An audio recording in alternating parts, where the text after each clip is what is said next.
Florida in the Model A. It cost me $25 for the Model The A. time on those trains. I took Woody down to Florida in the Model A. It cost me $25 for the Model A. No. Woody spent about $50 trying to fix it on the way down, so I gave him the car. And that's the way it always is. And I hitchhiked a ride in a truck to Texas. I was trying to learn how to drive semis. And Well, those were good days. Oh, yeah. I enjoyed them. You know- 28 times I did that. I counted them. When did you get your first gig? I think I was 12 years old. My mom bought me a guitar that was called a collegiate. I think it was made out of cigar box wood. The strings were about an inch high off the That's frets. what I'm talking about. And I took a few lessons, and it was reading and playing scales, and I lasted about a week with that. I didn't particularly like it. Ended up in a closet. And then later, when I was 15, I ran away from home and joined that rodeo, and J.E. Rat's rodeo, and there was a clown on that show called Bramer Rogers, played guitar and banjo and sang all the hillbilly songs.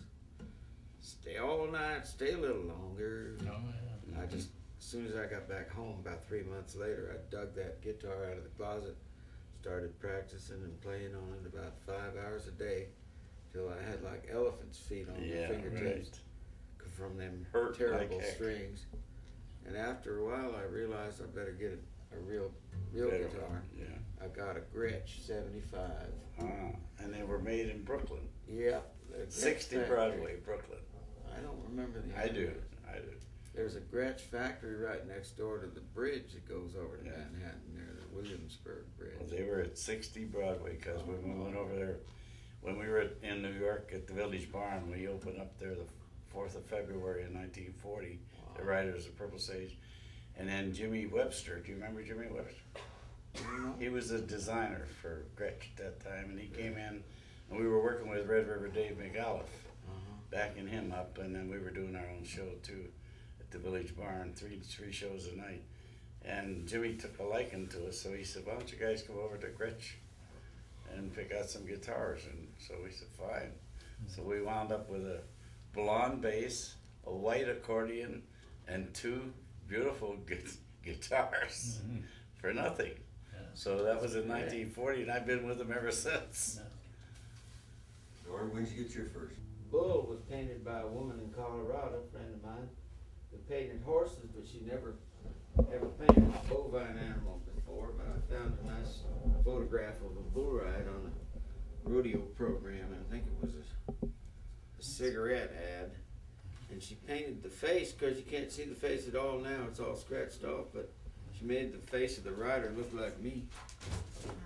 I used to like to think it was, You. well, I thought it was a photograph of old Freckles Brown Oh, yeah. riding Tornado.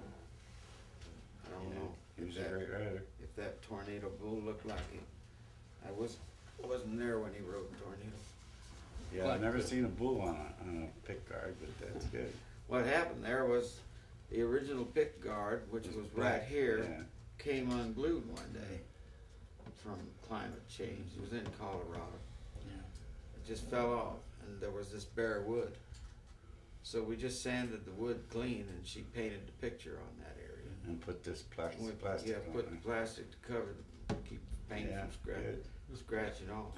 I see you and Willie Nelson got something in common, wearing a hole in Yeah. the guitar. Looks like it's coming up, Getting there. catching up Getting with there. him. Yeah.